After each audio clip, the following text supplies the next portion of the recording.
আসসালামু আলাইকুম প্রিয় দর্শক, আপনারা সবাই নিশ্চয়ই ভালো আছেন। আজকে বৃহস্পতিবার, আমরা আজকে আপনাদেরকে ঈদের ছবি নিয়ে একটি ফাইনাল রিভিউ দেব। এ পর্যন্ত ঈদের ছবিগুলোর সিচুয়েশন কি।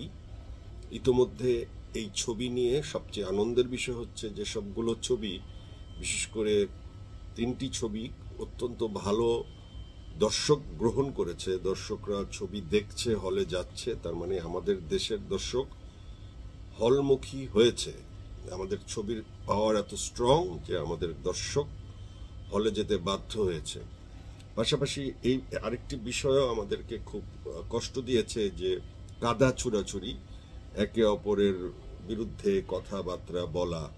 আসলে সামগ্রিকভাবে একটি ছবির জয় জয়কার করবার জন্য তার নেপথ্যের ভক্ত থেকে শুরু করে ওই ছবির টিম এক হয়েছে, আবার আরেক ছবির টিমও এক হয়েছে। তাতে করে হয়েছে যে একটি ছবির স্বার্থে কাজ করা হয়েছে, কিন্তু আমরা চেয়েছি যে সবগুলো ছবির স্বার্থে কাজ করতে। সবগুলো ছবি আমাদের জন্য, আমাদের ইন্ডাস্ট্রির জন্য সুফল বয়ে এনেছে, যে কারণে আমরা চাই যে ভালো ভালো ছবি আরো হোক। আমরা আজকে একটু দেখি যে আপনাদেরকে কি রিপোর্ট আমরা দিতে পারি ছবি নিয়ে।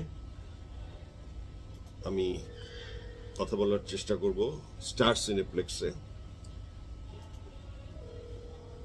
দেখি, আমি ফোন দিয়েছি আপনাদেরকে,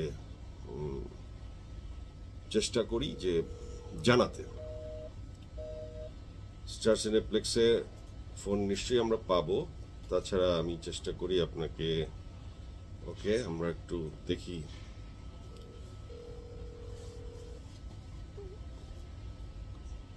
আপনারা জানেন যে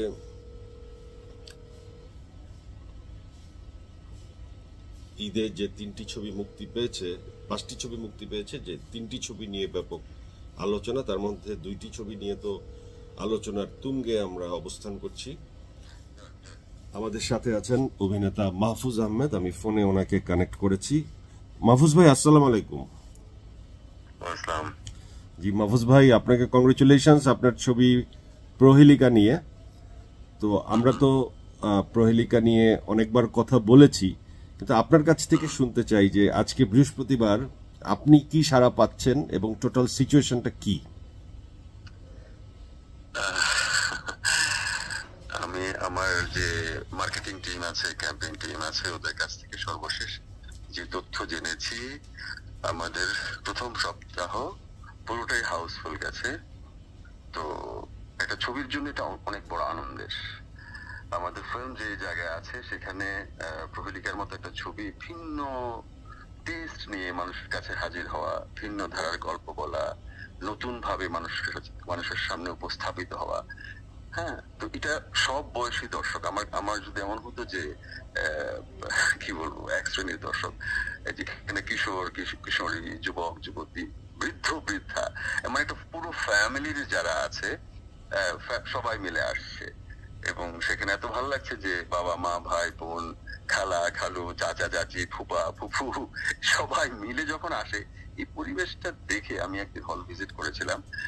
আমি মুগ্ধ হয়েছি এবং আমার কাছে মনে হয়েছে যে আমি আসলে ভাবতে পারিনি যে আমাকে এখনো দর্শক ভালোবাসে, মনে রেখেছে। আমি খুব শঙ্কিত ছিলাম।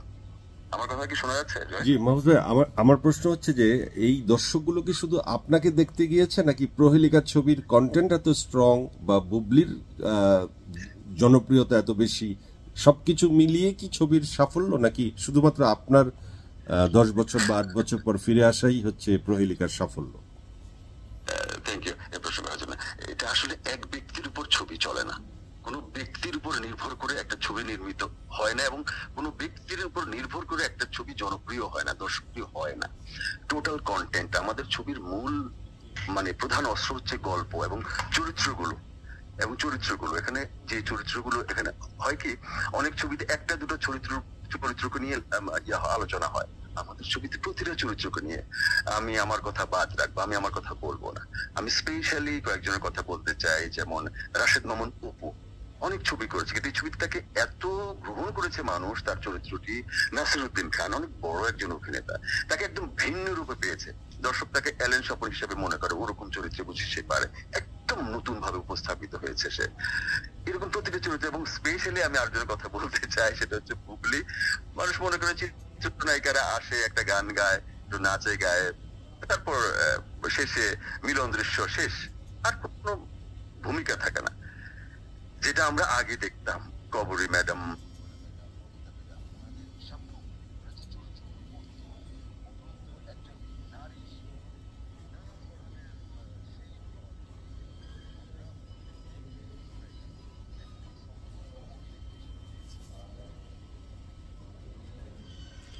যে আমাদের ফোনটা কেটে গেল কারণ আরেকটা ফোন ঢুকে গেছে। আমরা মাহফুজ আহমেদের সাথে কথা বলছিলাম এবং আমি আপনাদেরকে আজকে এই ছবি নিয়ে আরো কথা বলিয়ে দিতে চাই আরো অনেকের সাথে। মাহফুজ ভাই, আপনার ফোনটা কেটে গিয়েছিল, আপনি লাস্ট কথাটা যদি আরেকবার বলেন। আসলে হচ্ছে যে বুবলিকে মানুষ একজন সম্পূর্ণ অভিনেত্রী হিসেবে পেয়েছে। তার অভিনয় দক্ষতা থেকে শুরু করে তার স্নিগ্ধতা, নির্মল একটা বিষয় মানুষ পেয়েছে। তাকে দেখে মুগ্ধ হয়েছে দর্শক, যে একই সঙ্গে অভিনয় এবং সৌন্দর্য দুটোর সম্মিলনে বাংলা ইন্ডাস্ট্রির জন্য, বাংলা সিনেমা ইন্ডাস্ট্রির জন্য আমি মনে করি যে নতুন একটা গিফট। মাহফুজ ভাই, আপনার সাথে হাই ভোল্টেজ ছবি প্রিয়তমা, হাই ভোল্টেজ ছবি সুরঙ্গ মুক্তি পেয়েছে। ওদের ছবির সফলতার পাশাপাশি আপনার ছবিও যে পূর্ণাঙ্গ হাউসফুল যাচ্ছে প্রতিটি শো, এই বিষয়ে আপনি কি মনে করেন? এটার সাফল্যটা আপনাকে কেমন আনন্দ দিচ্ছে, বা এত হাউসফুল যাবার কারণটাও বা কি? আমার আনন্দের জায়গাটা এই জায়গায়, এখানে যেমন শাকিব খান একদিকে, শাকিব খান তো আমাদের ইন্ডাস্ট্রির, আমি বলবো কি, কমার্শিয়াল ফিল্মের দিকপাল, ওর সঙ্গে কোনো কম্পিটিশনে চলে না। আরেক পাশে হচ্ছে রায়হান রাফি, তার নামটাই অনেক বড় ব্র্যান্ড, এবং সেই সঙ্গে যুক্ত হচ্ছে নিশো, সেন্সেশন আমাদের। আমি সেন্সেশন এই জন্য বলছি যে অ্যাক্টিং কাকে বলে, চরিত্রায়ন কাকে বলে, সেটা হচ্ছে নিশো এখনকার অভিনয়ের ক্ষেত্রে। এই দুজনের মাঝখানে আমি দীর্ঘদিন পর আমি ব্যাক করেছি, এবং আমি যাদেরকে নিয়ে কাজ করছি এরা আমরা সবাই, আমরা মনে করি আমরা খুবই দুর্বল, পিছিয়ে থাকা, এদের তুলনায় অনেক পিছিয়ে থাকা। আমাদের মূল অস্ত্রটা ছিল গল্প এবং আমাদের সবার পরিশ্রম, চেষ্টা। আমাদের চেষ্টা ছিল যে এরকম যে আমাদের যা আছে আমরা আমাদের আবেগ, পরিশ্রম এবং ত্যাগ দিয়ে সর্বস্বটা দিব। দর্শক এটা টের পেয়েছে ছবিতে, যে ভালোবাসা থাকলে, আবেগ থাকলে এবং সম্পূর্ণ পরিশ্রম দিয়ে একটা কাজ করলে যদি ভিন্ন ধারার গল্পটা হয়, দর্শক গ্রহণ করবে। আমাদের মূল ভূমিকা পালন করছে এখন দর্শকরাই প্রচার করছে। অন্য দুটো ছবির সঙ্গে প্রহেলিকার কোনো মিল নাই। মাহফুজ ভাই, এই যে প্রহেলিকা ছবি চললো, হাউসফুলও যাচ্ছে, এবং আপনাদের নেক্সট উইক থেকে কি হল সংখ্যা বাড়ছে না কমছে? আমাকে যেটা বললো আজকে আমি সকালে আমি পেয়েছি যে আমাদের মার্কেটিং টিম থেকে, আমাদের সিনেপ্লেক্সে থেকে শুরু করে সব জায়গায় হল সংখ্যা বাড়ছে।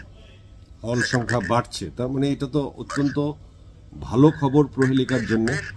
বেশ বাড়ছে, এটুকু শুধু বলবো, হল সংখ্যা তো কমেই নাই, বরং অনেক বাড়ছে। বাহ, অসাধারণ। মাহফুজ ভাই, আপনাকে কংগ্রেচুলেশন। শুধু লাস্ট একটি কথা আপনাকে জিজ্ঞেস করতে চাই। সম্প্রতি একটি বিষয় নিয়ে নেট দুনিয়ায় তোলপাড়, নিশোর একটি বক্তব্য, যে শাকিব খানকে ইঙ্গিত করে, যদিও নাম নেয়নি, তারপরও ইঙ্গিত করে সে এক ধরনের স্টেটমেন্ট দিয়েছে যে আমি তো সো কল্ড নায়ক না যে বউ বাচ্চার খবর গোপন রাখবো।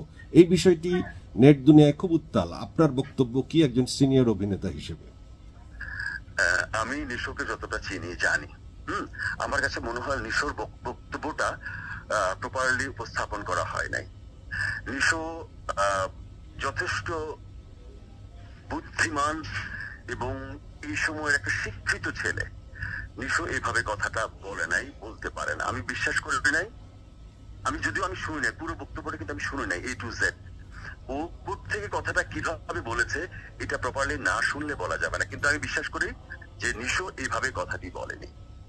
কথাটি নিশো বলেছে, কিন্তু নিশোর হয়তো কি বোঝাতে চেয়েছে সেটা হয়তো আপনি ব্যাখ্যা দিতে পারেন যদি শুনে থাকেন, বা নিশো এটার ব্যাখ্যা দিয়েছে, হয়তো কাউকে ইন্ডিকেট করে বলে নাই, সে হয়তো সামগ্রিকভাবে বোঝাতে চেয়েছে অভিনেতা এবং নায়কের পার্থক্য। সেটাও যদি সে করে থাকে, সেটা তো একজন বিশেষ নায়কের প্রতি ইঙ্গিতই হয়। সেই বিষয়ে আপনি কি কিছু বলবেন? আমি মনে করি যদি ইঙ্গিত কেউ মনে করেও থাকে, সাকিব অনেক বড়, সাকিব অন্য মাত্রায়, সাকিব এটাকে গায়ে না মাখলে সবচেয়ে অনেক উদারতা তৈরি হয়। আমাদের অনেক উদার হতে হবে।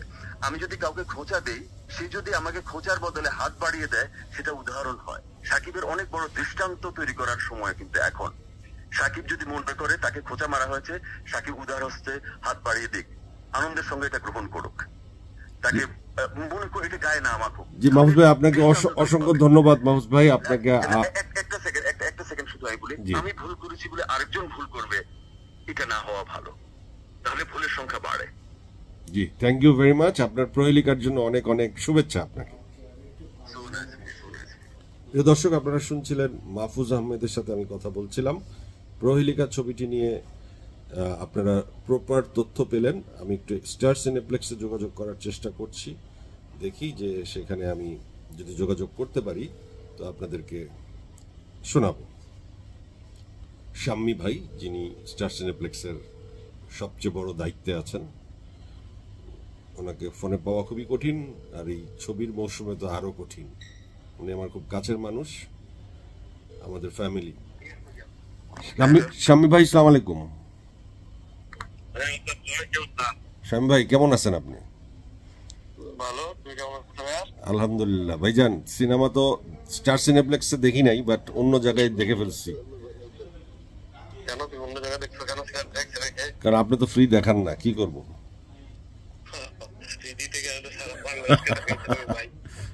শামীম ভাই, ছবির একটু জাস্ট আপনার সিনেপ্লেক্স কেমন যাচ্ছে একটু আমারে বলেন। স্পেশালি যদি আপনি একটু বলতে চান যে সেল, প্রিয়তমা, সুরঙ্গ এবং প্রহেলিকা, তিনটা ছবির মধ্যে যদি একটু বলতে চান কেমন যাচ্ছে। না না, সবগুলি মোটামুটি একই। ঈদের সময় তো এখন, তাহলে ঈদের পরে গিয়ে বোঝা যাবে। আরো সপ্তাহখানেক যদি যায়, এই সপ্তাহটা উইকেন্ডটা পার হয়, তখন গিয়ে বুঝতে পারবা যে আসলে কোন ছবি কন্টিনিউ করতেছে, কোন ছবি কন্টিনিউ করতেছে। আপনারা নেক্সট উইকে কি তিনটা ছবি কন্টিনিউ করছেন না? হ্যাঁ হ্যাঁ, এই উইকেন্ড সহ ঈদের তো এখনো কোরবানির তো অ্যাট লিস্ট 10 দিনের মতো ছুটি ছাটা করে। হল বাড়াচ্ছেন, কোনটার শো কি বাড়াচ্ছেন? ওটা ডিপেন্ড করে, কোনো কাস্টমার যেটাতে বেশি হয় সেটা বাড়ায় দেয়, আবার কোনটা হইলে কমায় দেয়। ওটা স্পেসিফিক কোনো শো এর যে ছবি বাড়ায় দিচ্ছি। প্রিয়তমা এবং সুরঙ্গ আর প্রহেলিকার মধ্যে সেল বেশি কোনটার গেল? সব এক। তিনোটা এক? হ্যাঁ, সেল হিসাব দিতে পারবে যারা ডিস্ট্রিবিউটর, ছবির যারা রেকর্ড। But Housefull তিনোটাই? হ্যাঁ, সবই মোটামুটি। আচ্ছা, তাই? এর সময় তো আপনি কিন্তু খুব উচ্ছ্বসিত কিছু বললেন না ছবি নিয়ে। না, উচ্ছ্বসিত কিছু নাই তো, কেন? ঈদের এক সপ্তাহ যাক, আরো এক সপ্তাহ গেলে তখন আমরা বুঝতে পারছি যে কোন ছবিটা আরো বেশি দিন চলবে। তখনই বোঝা যাবে যে কোনটা। শ্যাম ভাই, আপনি কি ছবি দেখছেন?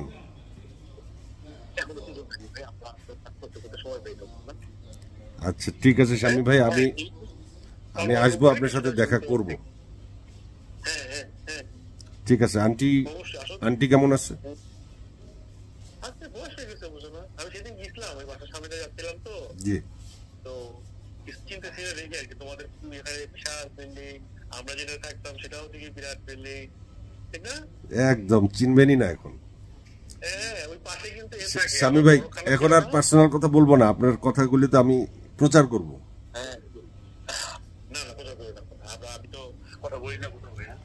না, এটা তো আপনি সামগ্রিক একটা জাস্ট সিচুয়েশন, কিছুই বলেন নাই, যে কারণে এটা বলতেছি। ঠিক আছে, আপনি কিন্তু মানে কিছুই বলেন নাই দেখেই প্রচার দিচ্ছি। আপনি অনেক চালাক। ওকে ওকে, ঠিক আছে। কথা বলছিলাম স্টার সিনেপ্লেক্সের সিইও শাম্মী ভাই। উনি কিন্তু বললেন সবগুলি ছবি ভালো চলছে, কিন্তু উনি একটি কথা বললেন যে ঈদের মৌসুম, এখনই খুব উচ্ছ্বসিত হবার কিছু নয়, আসলে আরো সময় গেলে এটার ফাইনাল রেজাল্টটা ওনারা বলতে পারবেন। 1 নাম্বার। 2 নাম্বার হচ্ছে যে সবগুলো ছবি ভালো যাচ্ছে, প্রিয়তমা ভালো যাচ্ছে, সুরঙ্গ ভালো যাচ্ছে, ইভেন প্রহেলিকা ভালো যাচ্ছে। তার মানে হলের সিনারিওটা হচ্ছে এই ধরনের। সিঙ্গেল স্ক্রিনে প্রিয়তমা খুব ভালো যাচ্ছে, কারণ সিঙ্গেল স্ক্রিন জুড়ে আছে প্রিয়তমা। আর বাকি খবর জানবার জন্য আমি একটু দেখি যে আরেকটু কাউকে পাই কিনা, সামগ্রিক খবরগুলি তাহলে আপনাদের আমি জানাতে পারবো। দেখি কি আপনারা বুঝেন তো। আসলে এই খবরাখবর আসলে সবাই সত্য করে যে যার মতোই বলতে চায়, আবার যে একদম সত্য ঘটনাটা আমার তথ্যের বাইরেও থেকে যাবে, কারণ আপনারা জানেন যে যে যার মতো করেই বলবে, কিন্তু অথরিটি যারা, তারা খুবই সুন্দরভাবে প্রেজেন্ট করে। যেমন স্টার সিনেপ্লেক্স থেকে যে তথ্য দিল সবগুলো ছবি ভালো চলছে, ইটস ভেরি গুড। আমরা একটু দেখি পাই কিনা আর কাকে। আপনাদের ভিডিওটা একটু লম্বা হলেও কিছু করার নাই, আপনারা শুনেন ছবি নিয়ে কথা।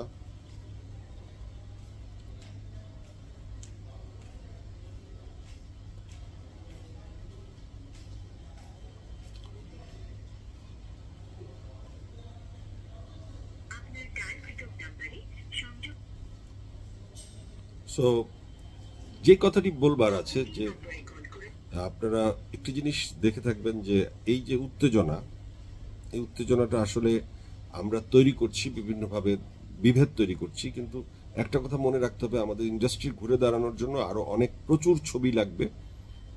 বছরে ঈদে শুধু ভালো 2-3টি ছবি দিয়ে হবে না, অনেক ছবি সারা বছর ধরে চলতে হবে, সেটা কিন্তু ফিল্ম রিলেটেড সবাই বলছে। তো ভালো বেশি ছবি হবার জন্য অনেক শিল্পীর দরকার আছে এবং শিল্পীর পাশাপাশি নির্মাতা, গল্প সবকিছুরই প্রয়োজন আছে। সেই দিক থেকে বিবেচনা করে আমরা কাদা ছোড়াছুড়ি না করে আসলে ছবির মঙ্গলের জন্য সবার কাজ করা উচিত। দর্শক থেকে শুরু করে সবার প্রত্যেকেরই ছবির ভালো চাওয়া উচিত। আমরা ব্যক্তি রেষারেষিতে বেশি না ইনভলভড হব, এটাই আমাদের কামনা। আমরা দেখি যে আরো কারোর সাথে আপনাদের কথা বলিয়ে দিতে পারি কিনা, তাহলে চিত্রটা বোঝা যাবে। এই সময়টায় আমি যখন ফোন দিচ্ছি তখন সবাই নিশ্চয়ই হল ভিজিটে আছে বা ব্যস্ত আছে, তার মধ্যেও আমি চেষ্টা করি পাই কিনা দেখি।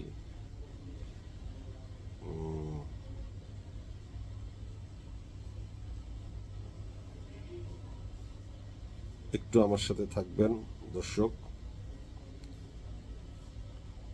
আমি চেষ্টা করছি হিমেল আশরাফের সাথে কথা বলতে, চেষ্টা করছি রায়হান রফির সাথে কথা বলতে, চেষ্টা করছি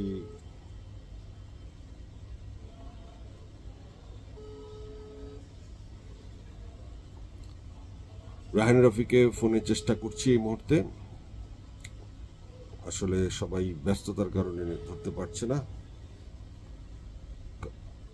কার ছবি কেমন যাচ্ছে তাদের মুখ থেকেও আপনাদের শোনাতে চাই, কিন্তু আমার কাছে মনে হয় যে সব ছবি ভালো যাচ্ছে এবং সব ছবির জন্যই শুভকামনা দর্শক।